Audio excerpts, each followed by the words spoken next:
Muy buenos días tengan todas y todos los que en esta mañana nos sintonizan a través de 92.7 FM y su espacio Cátedra Bíblica. Hoy lunes, cuando son las 6:12 de la mañana. Estamos aquí pues en su espacio Cátedra Bíblica y estaremos trabajando para ustedes hoy. Supervisor de programación Diego Bogado, gerente general Oscar Rebolledo Fuentes, directora general Mercedes Fuentes, y quien tiene el inmenso placer de hablar para ustedes, Henry Contreras, pastor de la Comunidad Apostólica Efesios 2:20. Hoy me acompaña aquí el hermano Oscar Rebolledo Fuentes, va a estar con nosotros aquí.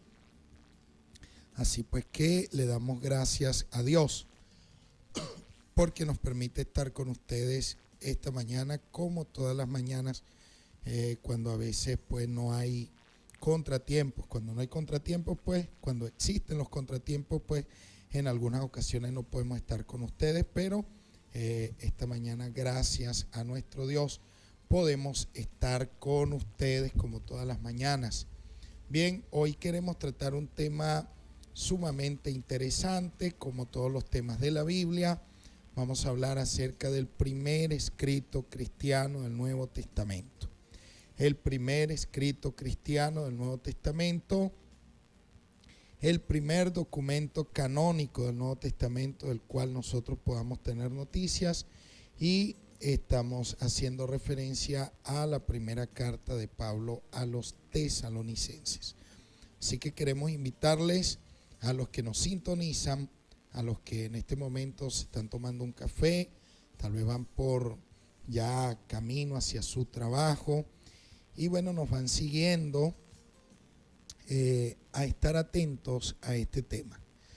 Vamos a abrir nuestra Biblia allí en Primera de Tesalonicenses, capítulo 1, versículo 1. Vamos a leer el verso 1 porque nos vamos a ocupar más que todo de los elementos introductorios al tema y la importancia que tiene esto para la fe cristiana. Dice así la Escritura: Pablo, Silvano y Timoteo, a la iglesia de los tesalonicenses, en Dios Padre y en el Señor Jesús, el Mesías, gracia a vosotros y paz. Este es el primer versículo de Primera de Tesalonicenses. Repito, el primer documento o escrito cristiano del Nuevo Testamento. Es un tema sumamente interesante y vale la pena acercarse a él, a ver qué podemos descubrir, qué podemos nosotros aprender allí. Quiero recordarles a los que nos siguen en este momento que acabo de leer la Biblia textual. La Biblia textual, una Biblia que creemos suele ajustarse más a los idiomas originales y a los manuscritos más antiguos. Por ello, siempre que nos vamos a dar a la tarea de dar temas que entrañan profundidad y sobre todo que suelen ser desconocidos en algunos ambientes de la comunidad cristiana evangélica, entonces decidimos tomar lectura a partir de la Biblia textual. Debemos recordarle que para la mensajería de texto nos puede contactar a través del 0412-636-9658, 0412-636-9658, y si quiere llamarnos, conversar con nosotros directamente, puede hacerlo a través del 0239-992-5655, repito, 0239-992-5655. Queremos que nos escriba y emita su opinión con respecto al tema del día de hoy. Quiero anexar otro contacto telefónico para los que quieran seguirnos a través del 0414-019-6807. Repito, 0414-019-6807. Bien, vamos al tema. Primera de Tesalonicenses, el primer escrito cristiano del Nuevo Testamento. Y no es difícil descubrir detrás de esta afirmación un tanto provocadora del tema de nuestra clase, el primer escrito cristiano, no es para nada difícil descubrir detrás de este nombre, detrás de este título, la fascinación o el vivo interés por los orígenes del movimiento cristiano. En efecto, esto tal vez es lo que más nos impulsa a tratar este tema, el tema del origen, de los orígenes del movimiento cristiano. Pienso que a esto debe prestársele atención porque hay mucho en juego. Y en concreto, en el trasfondo de esta invitación aflora una preocupación que debe ser un tema de gran actualidad para todos nosotros, porque ante la cantidad y variedad de improvisaciones y de ensayos acerca de lo que es el cristianismo y de lo que son sus orígenes, en los últimos años aflora mucha literatura con respecto al tema. Cabe suponer entonces que debe existir una investigación y un interés profundo sobre esto, ya que no debemos olvidar los orígenes de nuestra fe. Y al respecto, pues qué mejor que empezar por el primer escrito cristiano del Nuevo Testamento. Entonces, no se debe olvidar lo que se enseña allí en esta carta, porque ella representa el documento cristiano más antiguo que se nos ha conservado y nos ha llegado a nosotros con respecto al Nuevo Testamento. En buena lógica, pues, y en una lógica absolutamente razonable, este documento no es una hipótesis. Ustedes saben que forma parte de los textos inspirados por Dios.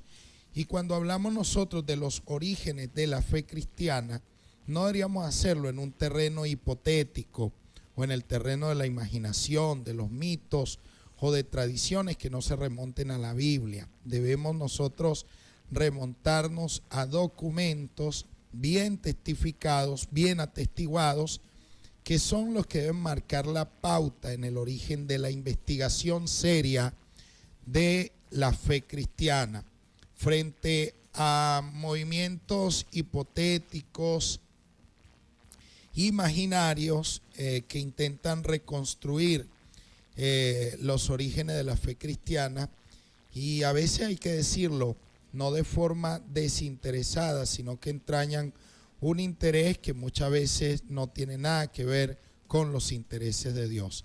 Está claro pues que para tratar un tema como esto exige no renunciar a una investigación que sea seria, y para que ésta sea seria debe ser histórica.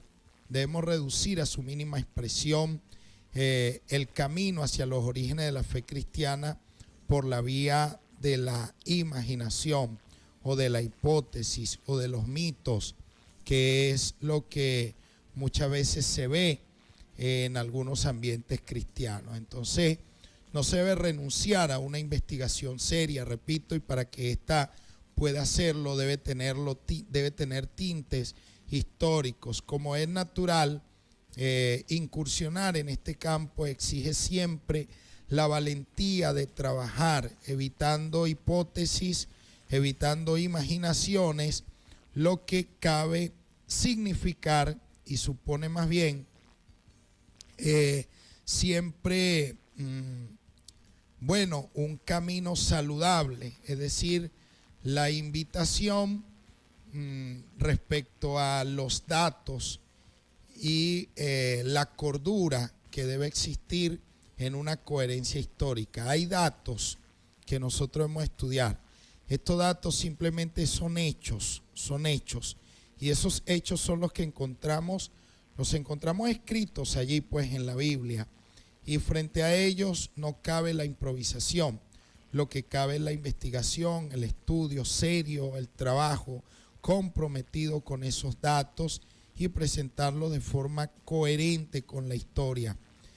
Se debe evitar entonces la improvisación y a veces la presentación de temas que parecen más una caricatura de la fe cristiana antes que la verdad que Dios quiere que nosotros podamos promover realmente. Entonces, a veces eso parece ser solamente un chiste, mal contado por cierto, acerca de la fe cristiana. Y son cosas que nosotros debemos evitar. De allí la necesidad pues de poder investigar. Y al respecto, en este momento existe mucha literatura con respecto a la investigación de los orígenes de la fe cristiana, cosa que en lo particular este servidor recomienda mucho, porque si nos decimos cristianos debemos saber cuál es el trasfondo de todo esto,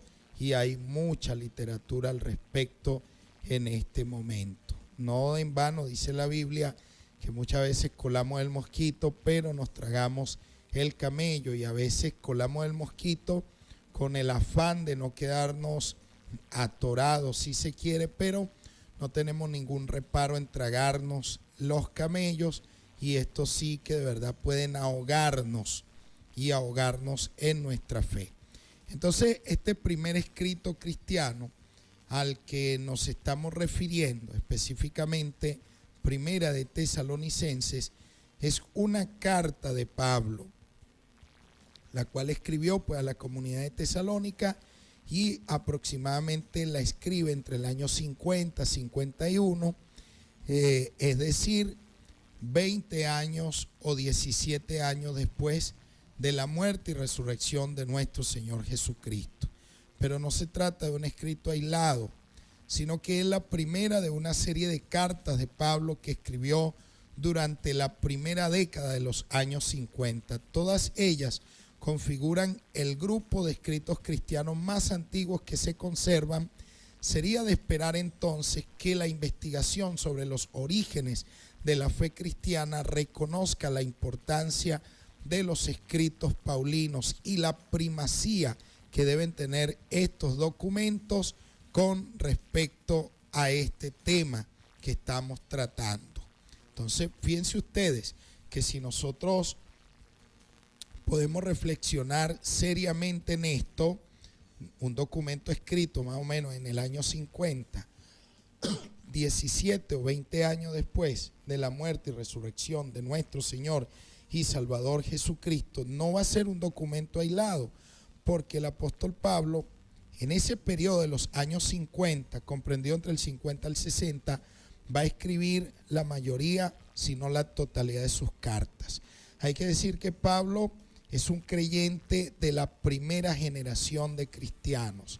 La primera generación de cristianos se entiende desde la muerte, resurrección de Jesucristo, venida del Espíritu Santo, anuncio de la fe cristiana, hasta el año 70 con la destrucción del templo en Jerusalén.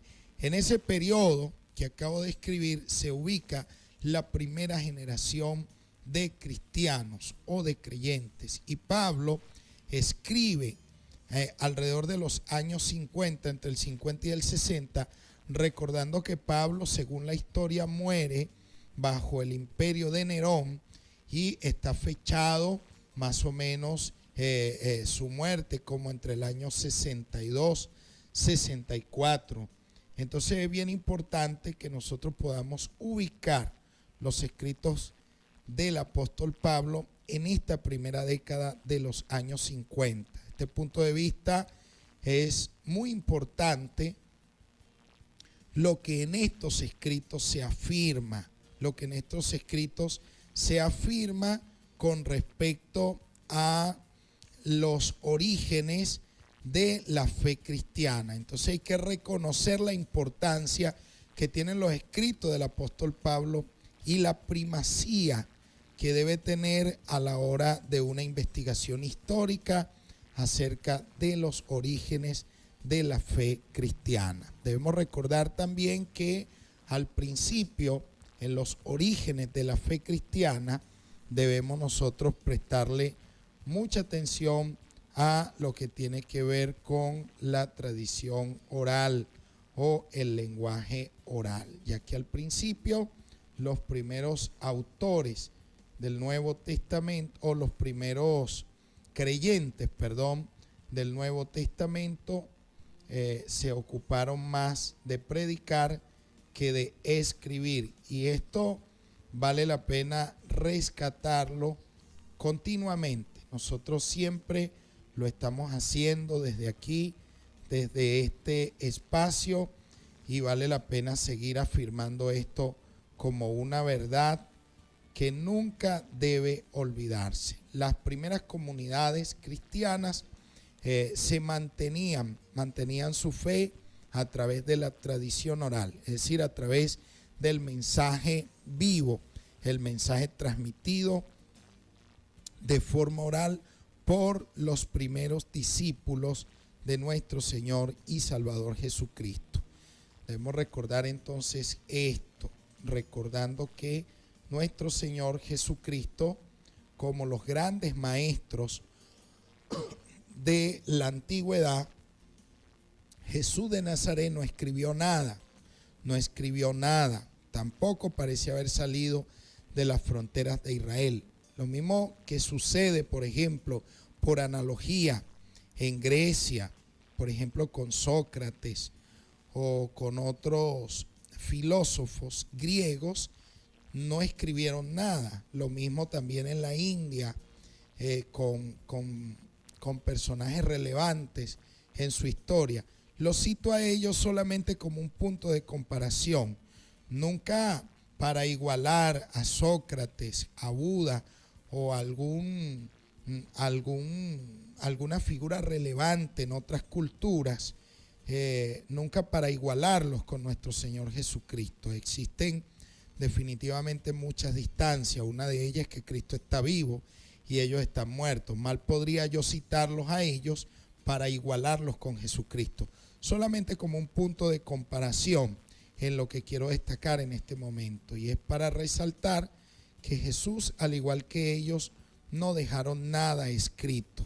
Entonces, fíjense que al respecto, y cito solamente como punto de comparación, debo mostrarme con reserva en las afirmaciones que hacemos por radio, porque muchas veces lo que se dice suele ser malinterpretado. Uno intenta explicarse para no ser malinterpretado. Entonces, el mismo Platón, al parecer, no asignaba a la escritura tanto valor como el valor que tenían para ellos la palabra hablada.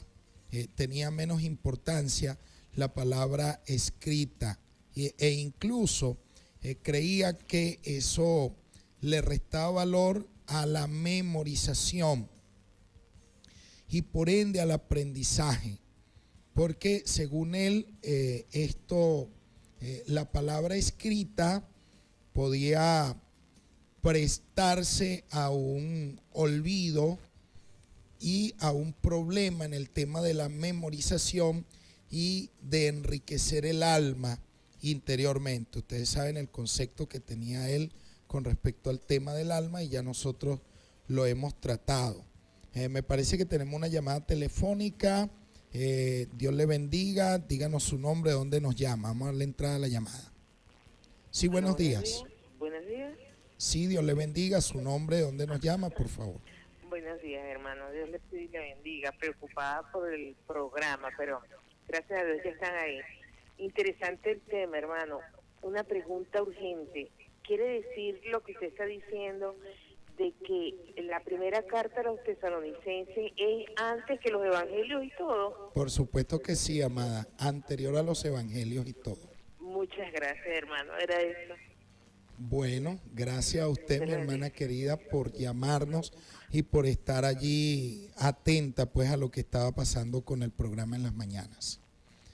Así que bueno, gracias mi hermana por llamarnos, gloria al nombre del Señor. Bueno, fíjense ustedes la inquietud que puede suscitar el tema para personas serias, comprometidas con la investigación de la Escritura, y que muchas veces se desconoce esta información, no suele darse, y qué bueno, pues que por la gracia de Dios en este momento nosotros podamos estar provocando el deseo de investigar con respecto a este tema. Por supuesto, esto lo vamos a estar viendo en estos días, y vamos a ir profundizando en las bases que se tienen para demostrar esto que en este momento estamos afirmando. Les comentaba pues que Platón, con respecto a la palabra escrita, le restaba importancia, destacando más la palabra hablada, porque la palabra escrita para él no ayudaba mucho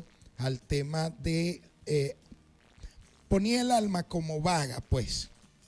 Para él, más o menos la idea era esa, que ponía el alma como en un estado de vagancia, ya que no participaba el interior, no había un aprendizaje bien comprometido en el proceso, ya que todo se reducía simplemente a leer y no a aprender de memoria, no a retener en la memoria.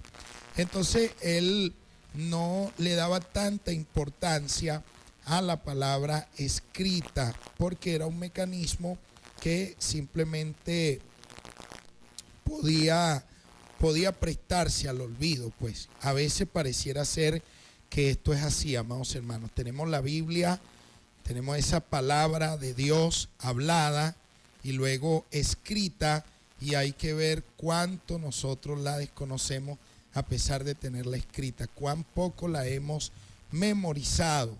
Esto supone pues que muchas veces vamos a ella solamente cuando tenemos un compromiso, solamente cuando debemos predicar, cuando debemos enseñar, pero no porque realmente la hayamos memorizado. Así que muchas veces, amados hermanos, vale la pena prestarle atención a eso. Para los que quieren profundizar en lo que estoy comentando, deberían leerse el discurso que pronuncia Platón, discurso Fedro, y hay documentos allí bien interesantes donde ustedes pueden ahondar en esta idea que yo estoy expresando para resaltar el tema de la tradición oral en primer lugar. Entonces, él decía que este descubrimiento o esta invención de la escritura atribuida al dios egipcio llamado Top,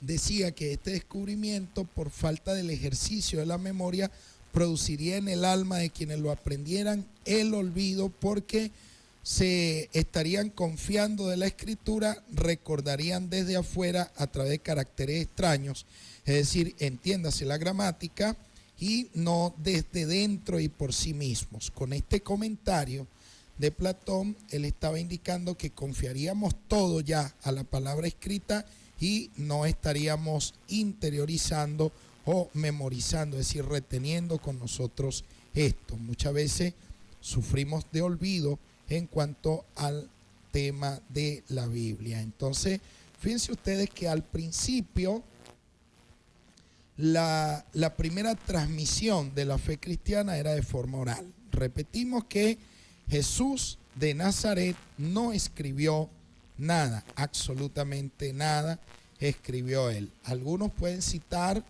Juan 8:6, donde el pasaje que se narra acerca de Jesús y la mujer que fue sorprendida en adulterio, y él escribía con su dedo en tierra. Sin embargo, eso no es una prueba en favor de que él haya escrito algo, porque no sabemos qué escribió y no se nos dice nada en concreto. Entonces, eso no es un documento, no es algo de lo cual nos podamos nosotros fiar.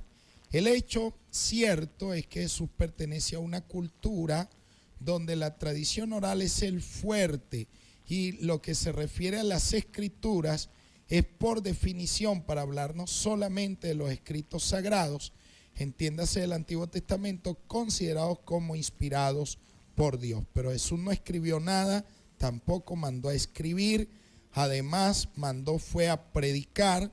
Los primeros discípulos creían que él regresaba ya y no se sintieron en la necesidad de escribir. Nosotros debemos destacar un poco esto en Lucas capítulo 1, versículos 1 y siguiente, el prólogo del Evangelio de Lucas. Ustedes pueden ver lo que allí dice: ya que muchos intentaron compilar un relato acerca de las cosas que entre nosotros han sido del todo certificadas, según nos las transmitieron los que desde el principio fueron testigos oculares y servidores de su palabra. Fíjese que está hablando aquí este versículo 2 de una transmisión, y una transmisión de forma oral y no de forma escrita. Y aquí Lucas está apuntando a la primera generación de cristianos. Él está diciendo según nos la transmitieron. La palabra griega allí para transmisión es la palabra paradosis, y se aplicaba más a la palabra hablada que a la palabra escrita. Según nos la transmitieron los que desde el principio fueron testigos oculares, es decir, lo vieron, y servidores de su palabra, del logos, de su palabra. Entonces Lucas dice, me ha parecido bien también a mí, habiendo investigado exactamente todas las cosas desde sus fuentes, escribírtelas en orden, oh excelentísimo Teófilo. Observe que Lucas es un creyente de la segunda generación.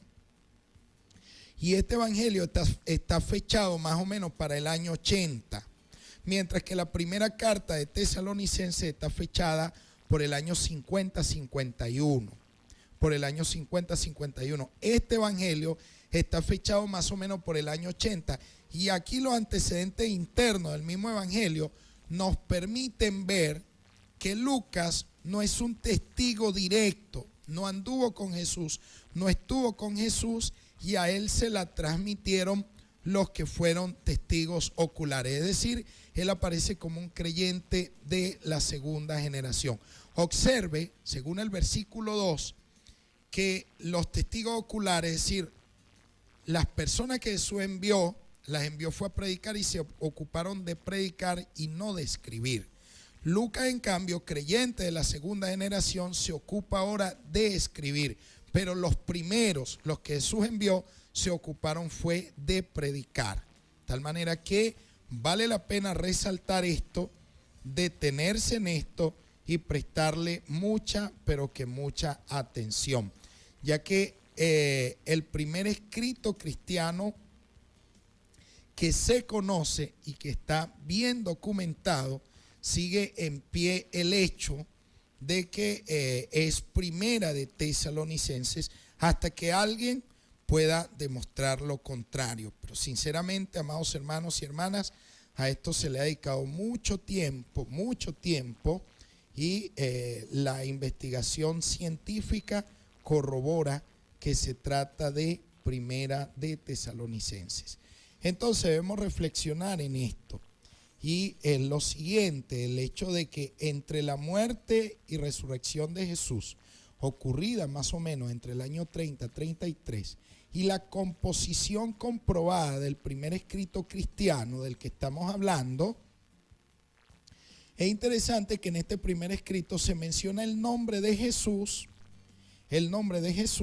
y se menciona 14 veces, pero siempre en unión con el título de Cristo.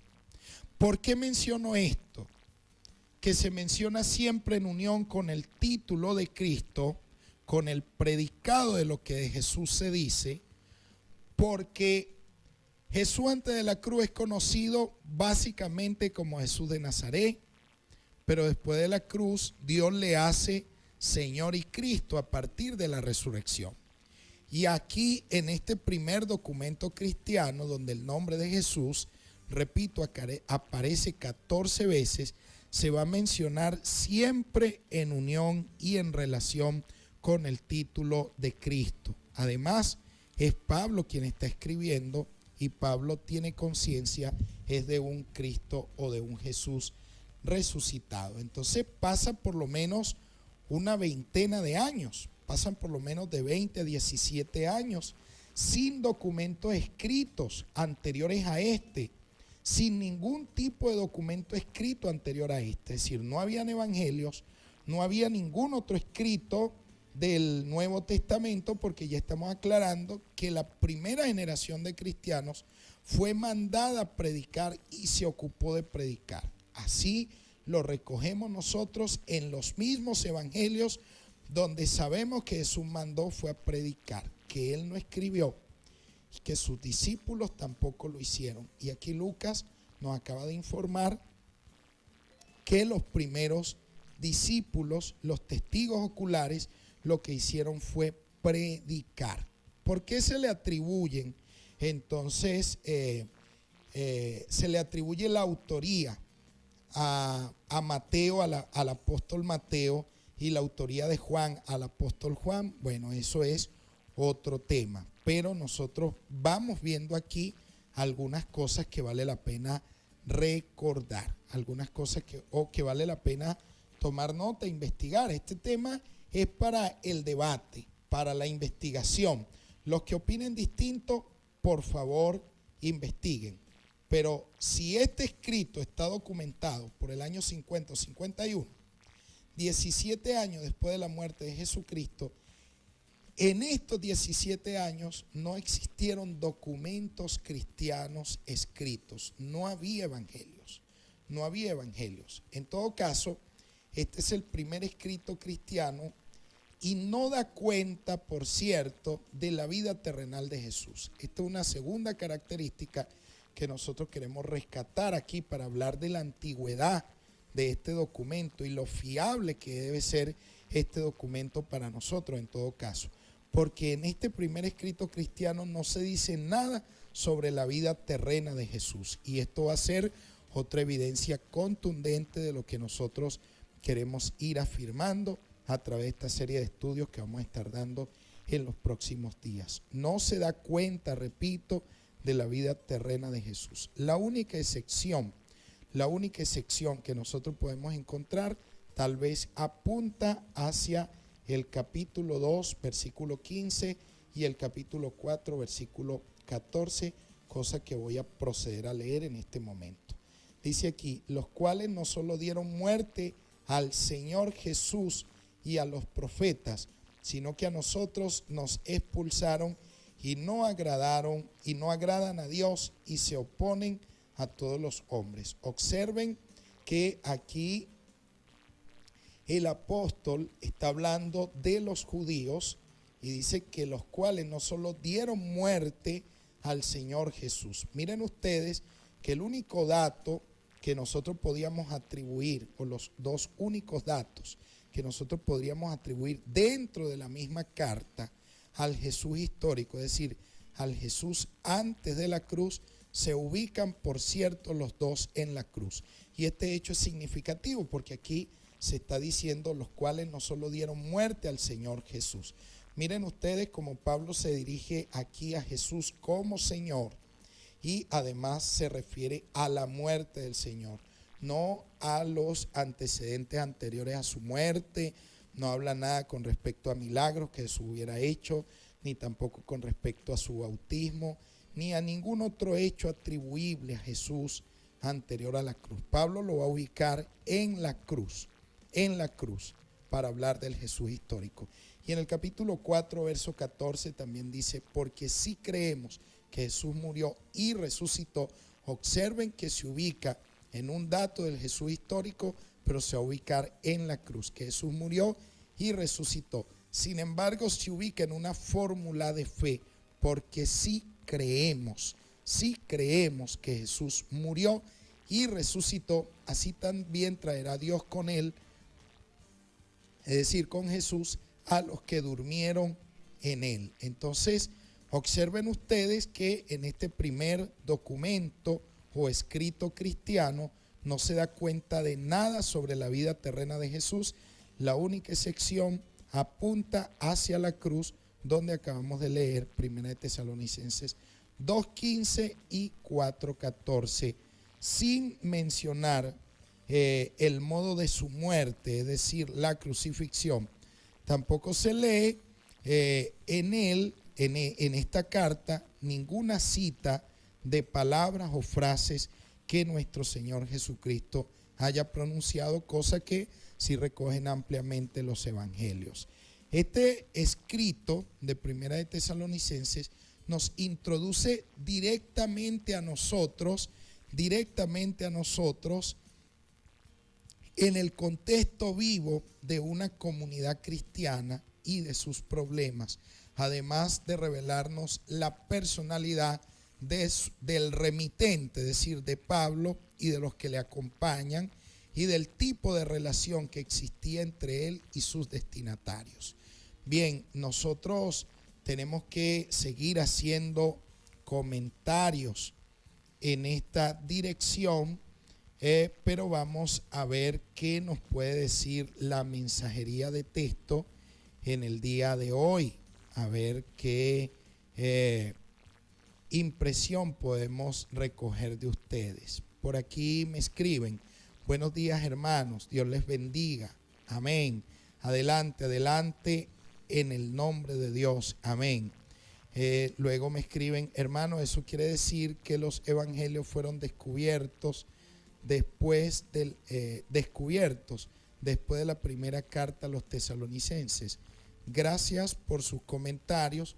Por supuesto, esto es lo que nosotros estamos afirmando, y no lo estamos afirmando de manera hipotética, sino desde los textos bíblicos, pero por supuesto sometidos a una investigación. Por aquí me escriben: con fe vences, con verdad razonas, con amor comprendes, con paciencia soportas, pero con Dios obtienes todas las victorias. Buen día, Ruth desde Caucahuita. Gracias, hermana Ruth, hermoso mensaje. Gracias por escribirnos. Por aquí me escriben también: buenos días, hermanos, Dios les bendiga, amén, adelante, adelante, en el nombre de Dios, amén, gloria al Señor. Gracias por su mensaje. También me escriben: Dios bendiga, mi mamá está estable, el martes es que le toca diálisis, no se dializa desde el martes porque tiene la hemoglobina baja, y se hizo el examen, y para los médicos y que le salió malo, levantemos un clamor para que le hagan una transfusión y todo salga bien, porque también le van a cambiar el catete, mis hermanos, pero tiene que tener la hemoglobina alta para poderla dializar y cambiarle el catete, pero el lunes tiene que repetirse los exámenes. Clamemos a Dios para que todo salga bien y le hagan la transfusión el lunes para que se pueda dializar el día martes y le cambien el catete, y le está dando mucho calambre en las piernas. Hagamos una oración para que se le quite todo mal, y por favor disculpen. Amén. Este es un hermano que siempre nos está escribiendo porque está muy preocupado por la salud de su mamá y ha encaminado todo el caso a nuestro Dios. Amén. Seguiremos orando. Por aquí tenemos otro mensaje: enséñame, oh Jehová, el camino de tus estatutos y lo guardaré hasta el fin. Dame entendimiento y guardaré tu ley y la cumpliré de todo corazón. Feliz día. Amén. Gracias por escribirnos. Por aquí tenemos otro mensaje: pido oración por la familia Montilva. Amén. Claro que sí. Gracias por escribirnos. Bien, eso es lo que tenemos hasta ahora. Amén. Ustedes saben cómo soy yo con este teléfono de aquí de la estación, que muchas veces no lo conozco muy bien. Vamos a ver si por aquí hay otro mensaje que no he leído. Santiago 4:8: acercaos a Dios y Él se acercará a vosotros. Pecadores, limpiad las manos, y vosotros los de doble ánimo, purificad vuestros corazones. La hermana Alida, muchas gracias, hermana Alida, por escribirnos. Bueno, creo que tenemos eso con la mensajería de texto por ahora. Si usted quiere seguirnos escribiendo, hágalo a través del 636-9658. Gloria al nombre del Señor. Bueno, entonces, amados hermanos y hermanas, nosotros vamos a seguir ahondando en esto por la importancia que tiene para la fe cristiana este primer escrito del Nuevo Testamento. Este primer escrito del Nuevo Testamento es muy, pero que muy importante para nuestra fe en Cristo. Rescatar pues el conjunto de escritos del apóstol Pablo. Todas las cartas de Pablo que se han conservado fueron escritas probablemente, como ya hemos afirmado, en el periodo comprendido entre el año 50 al 60 después de Cristo. Mal podría Pablo escribir después del 60, cuando muere bajo el imperio de Nerón en el año más o menos 64. Hay que contar con eso, con la posibilidad y la imposibilidad histórica al mismo tiempo, que está perfectamente documentada en la historia de la iglesia. Y bueno, también dentro del mismo Nuevo Testamento se puede inferir lo que aquí estamos afirmando. Entonces, es en este periodo, más o menos, transcurrido en el año 50, donde se va a llevar a cabo la misión paulina independiente de Antioquía. Durante esa época, pues, se da un punto de arranque, y este distanciamiento de Pablo de la comunidad de Antioquía, probablemente en la primavera del año 49. Hablamos de probabilidades porque muchas veces es poco responsable atribuir exactitudes, a menos que la Biblia así lo atestigue.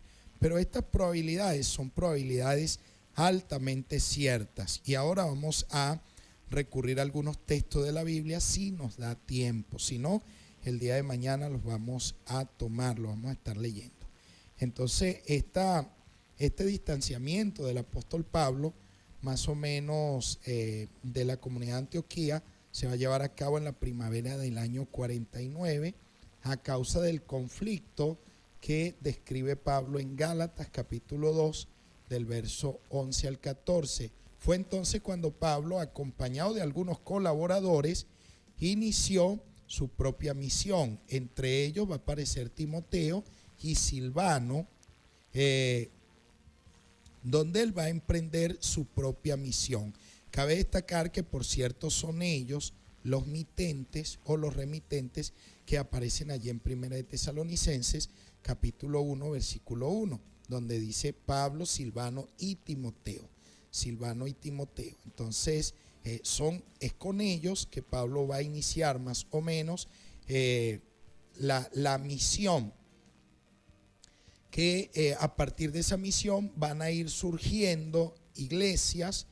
Y bueno, una de esas tantas iglesias es la iglesia de los tesalonicenses. Entonces, Pablo con sus colaboradores da inicio a una misión de carácter más independiente de Antioquía y más dependiente de lo que el Espíritu Santo va a hacer a través de él. Y van a ir surgiendo comunidades en las regiones de Asia Menor y de Grecia. La primera carta de Pablo fue precisamente la dirigida a la comunidad de Tesalónica. El día de mañana nosotros vamos a estar contextualizando esto, y para ello necesitamos ver el libro de los Hechos de los Apóstoles y otros escritos del Nuevo Testamento que nos van a ayudar en esta dirección. Pero ya el tiempo se nos ha venido encima y no nos queda otra cosa que agradecerles la alta sintonía y la participación de los comentarios de ustedes en el día de hoy. Estuvimos trabajando para ustedes, supervisor de programación Diego Bogado, gerente general Oscar Rebolledo Fuentes, que también nos estuvo acompañando hoy, y directora general nuestra hermana Mercedes Fuentes, quien tuvo el gusto de hablar para ustedes, el pastor de la comunidad apostólica Efesios 2:20, Henry Contreras. Será hasta el día de mañana, si así nuestro Dios lo permite. Bendiciones.